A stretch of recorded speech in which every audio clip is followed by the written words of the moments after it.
Hello, hello. Welcome to another video here on my YouTube channel.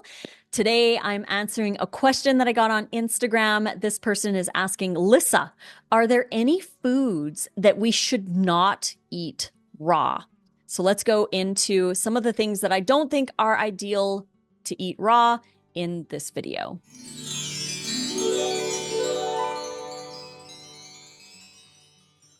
Thank you so much for joining me today. I'm grateful to have you here. Thank you for spending time with me. I'm excited to get into this topic, but before we begin, this is the final day to get the plant-based bundle.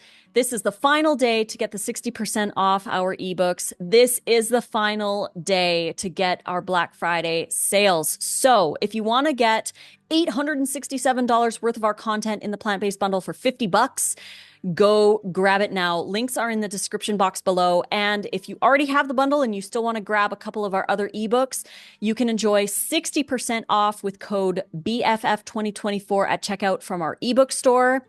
Again, all the information is down below. This is the last day. We have so much in the plant-based bundle. You're getting 16 different contributions from us, including the hand salads wrap book, the taco book, party food, meal plan, volume 3, dude food, the nice cream book, our Alive Lunch video course where we show you how to make the sushi, the burgers, the tacos, a lot of different salads. There's so much content in this bundle for you, and this is the final day. So please go grab it if you haven't yet. It's available to you for 50 bucks. All you have to do is pay the $50 and you get the link to download over 110 different things, not just from us, but from other creators as well. So go check that out. Everything is in the description box below. So what should we not eat raw? I have a few things on this list that are not good to eat raw. And just because these things are not good to eat raw doesn't mean that it's not good to eat a raw diet.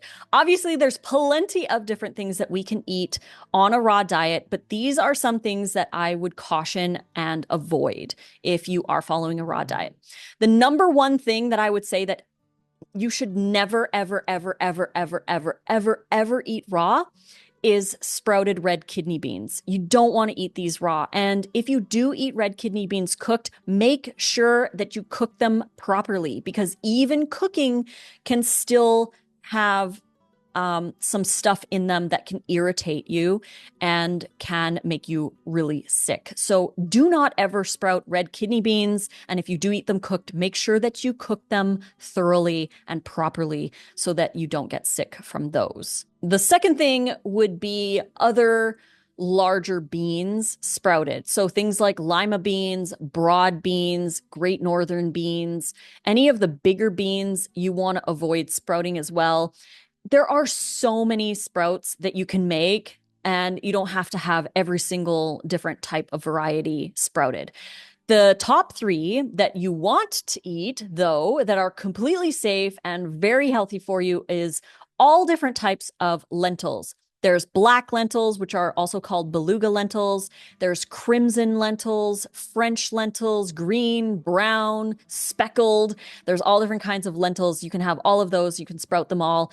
Chickpeas and other peas. So the garbanzo beans, speckled peas, cowpeas, those can all be sprouted as well. And mung beans. Mung beans are amazing. They're super easy to sprout. You really just need to soak them for 12 hours and sprout them for a day and they're ready to go.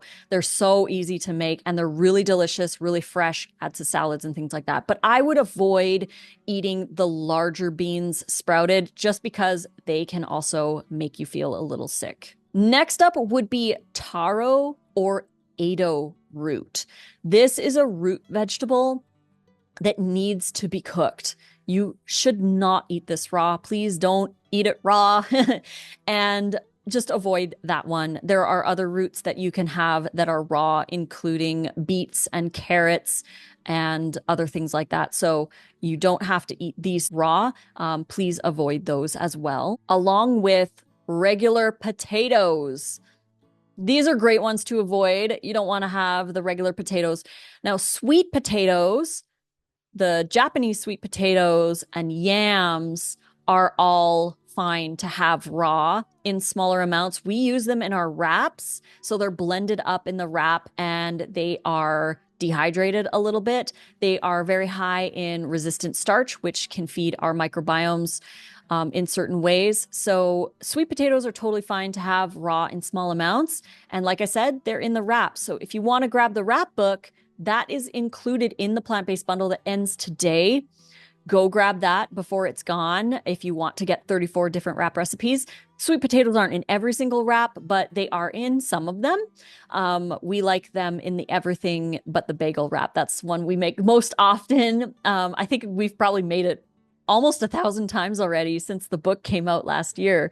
That's our favorite one that we like to make because I have it memorized, so it's super easy to make. But that does include a little bit of sweet potato.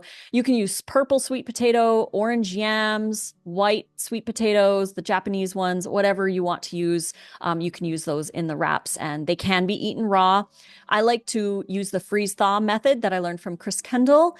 And Chris has 2 ebooks in the bundle as well. But you can chop up sweet potato and freeze it and then thaw it and add it to like raw soups and stews and things like that. That's totally fine. But I would avoid the regular potatoes raw. Another thing that I would probably avoid raw would be eggplants. They're really high in solanine, which can irritate some people.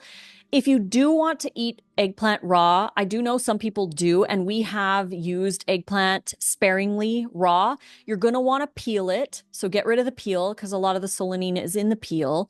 Then when you chop it, you might also want to freeze it and then thaw it and then marinate it in the dehydrator. All of these little things can help to reduce the solanine in the eggplant, but just use a small amount. We use it to make like an eggplant bacon kind of thing. We just dehydrate it. So that's an option if you do want to have eggplant, but it's not really a staple in our diet. We've only had it a few times here and there. It should not be eaten raw straight because of the high solanine. And another root that shouldn't be consumed is cassava. That is a root that must be cooked. So don't bother getting it. If you find it in the grocery store and you want to try it, don't eat that one raw. That one, again, can irritate the gut and make you feel sick. Next up would be the super high oxalate greens like rhubarb and beet greens. Now, I'm not scared of oxalates. One thing that you want to make sure to have in your diet is higher levels of calcium intake. So eating tender leafy greens, lots of romaine, lots of sprouts, lots of other vegetables to get an adequate amount of calcium in your diet will really help with any extra oxalates you do have in your diet because calcium binds to oxalate. And if you have extra calcium, that's going to bind to the extra oxalates and they're going to pass right through you. So you don't have to worry about them. Another thing too is you want to feed your oxalate thriving bacteria with oxalate foods, but you just don't want to eat a super huge high amount of them because they're just not as ideal, but you don't want to be scared of those foods either. So I would personally totally avoid beet greens and rhubarb because they are quite high in the oxalates, but other than that, make sure you get enough calcium. Make sure you stay super hydrated as well. That's a really important reason why we need to drink a lot of water because that can help flush any extra oxalates out. People who eat even a low oxalate diet who are not drinking enough water can still get kidney stones because they are dehydrated. So higher calcium, drinking more water, not being worried about the extra oxalates that you might have in your diet, working on building your gut microbiome with lots of variety of different foods are all going to be really helpful. And don't forget that around 60% of all the oxalates that are in our body are made by the body. They're not coming from our diet. So even if you get rid of all the oxalates out of your diet, which is super impossible to do, you're still making a lot of oxalates. And if you're getting rid of a lot of the plant foods that have some oxalates in it and you're eating more animal products and more protein, your body's actually making more of its own oxalate through the metabolism of amino acids. So it's actually just best to just avoid the super high oxalate greens. Spinach can be included in there, but again, I wouldn't get scared. Like we still use spinach, but it's not a main green. We'll have it here and there in a few different things. Sometimes it's in our mixed greens, or we'll make like a spinach dip. or we'll make our quiche, which has that in there. Speaking of quiche, we have in the plant-based bundle, the quiche recipe is in holiday menu 1. So if you want to make that, you can grab the bundle and do that. But just keep it moderate. You don't have to be scared of these greens. Just don't make them the main dish. And we don't eat rhubarb or beet greens anyways, so we don't have to worry about that. But just keep up that variety and don't worry about it too much. And finally, I'd like to talk about 3 things that people think that they can't eat raw, but that they totally can eat raw. That would be mushrooms, corn, and cruciferous, or mostly broccoli, people will usually talk about. Many people are worried about mushrooms because of the agarotine level in them. Now, Dr. Greger did a video about this years ago, and he dispelled the myths that agarotine causes cancer in humans. It does not. There was a study that he shared that showed that it does not cause cancer in humans, and we don't have to worry about the agarotine levels. Even cooking mushrooms doesn't fully get rid of the agarotine anyways. What we like to do is marinate and dehydrate, so that can lessen a little bit of the agarotine in there if you were concerned, but we are not concerned about raw mushrooms. We don't eat them straight raw. I'm not a fan of the texture, but I do love them in things like dehydrated, marinated mixes of vegetables, or used in things like the magic mushroom loaf, which you can get in holiday menu 2, a holiday favorite of ours. We use mushrooms in that. But yeah, it's not that big of a deal to have raw mushrooms. The only one that I would probably avoid for specific people, not for everybody, it's about, I think it's like 20% of the population. Don't quote me on that. But a select amount of the population, Nate included, actually, can't do raw shiitake mushrooms because they break out in this rash that looks like poison ivy or poison oak. You've got like these slashes on your body that are super, super itchy, and it lasts like a week or 2 when they consume raw shiitake. I personally don't have that reaction, but we don't do raw shiitake. There's other mushrooms that we like to do. We have used oyster mushrooms quite often in the past, but again, they're marinated and dehydrated, so the agarotine's lowered a little bit too. So don't worry about the mushrooms. At least we don't anyways. We're not worried about that. Corn. That's another one people think that they can't eat raw, but you totally can eat raw. The reason why people feel like they can't eat corn raw is because they see it when they go to the bathroom in their bowel movement. And that doesn't mean that you can't digest corn. It just means that you didn't chew your food well. And that's a simple, easy thing to make sure that we get enough nutrition from our food, is to start chewing our food better. We need to chew it until it's mush, like a smoothie. Chew it until it's a smoothie and then swallow it. That way, you're not going to see big chunks of stuff in your stools because you actually chewed your food. And the first step of digestion happens right here. We need to chew our food. We need to mix our carbohydrates with our saliva, with the amylase in our saliva, to help start the breakdown of our food and help our body out. It actually exposes more surface area, so our bacteria can enjoy more of the fibers and everything that we're chewing up. So chew your food better. And yes, you can eat corn raw. We actually use a lot of corn. We always try to buy organic corn because then that's guaranteed non-GMO, because you can't have GMO if it's organic. So look for organic corn if you can. Most small farmers who aren't spraying aren't using GMO corn anyways. So enjoy the corn and make some tostadas in the bundle that ends today. Go grab that bundle because there's so many goodies in there. You can make the tostadas and the taco shells and enjoy some delicious, authentic Mexican flavors with the corn.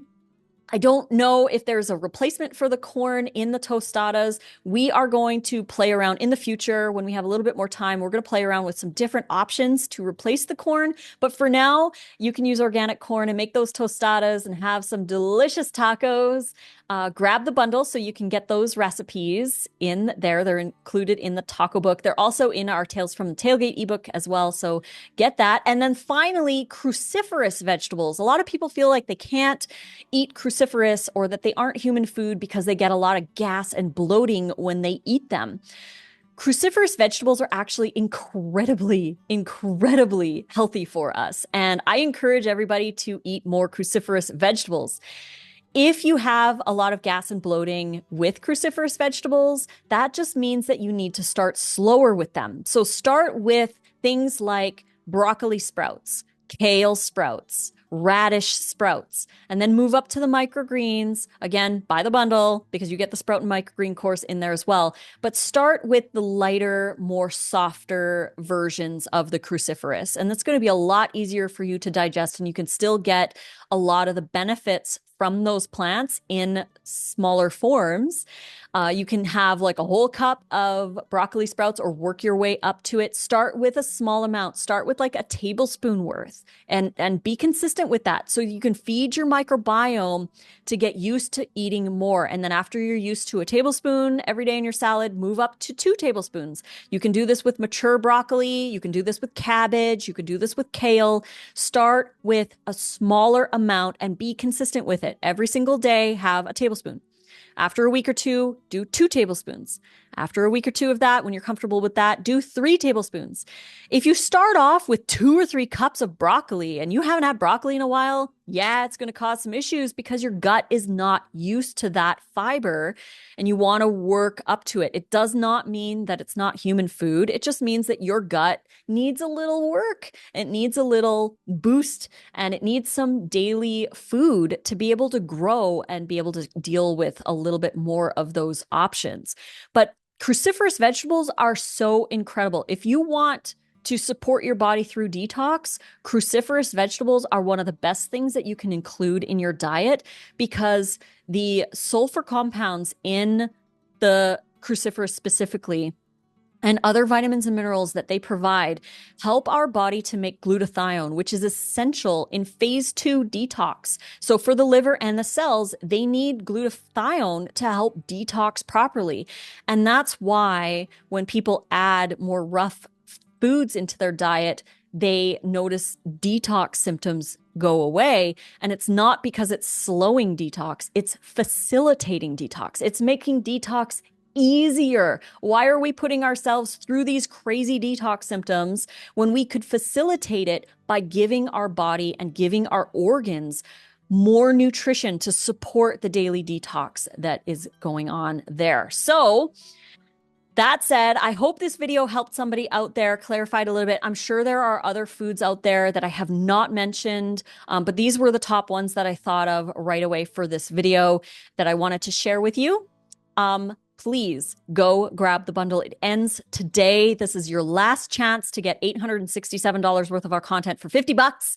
You're getting 16 contributions in this bundle from us, but you're also getting over 110 from everybody who is part of this bundle. Chris Kendall, Rosh F. Yin, Daniel McKinnon. We have other plant-based people in there as well. So go check out the bundle if you haven't yet. This is your last chance. Don't procrastinate on it because it's over tonight at midnight Eastern time. So midnight New York time, you won't be able to get this bundle anymore. So go grab it now. Link is in the description box below. If you already have the bundle and you want to get a couple of our other ebooks, those are on sale 60% off. That sale also ends at midnight New York time tonight. The code is BFF2024 if you want to get 60% off. We only run that 60% off sale during the holidays. So this is your last chance to get that right now.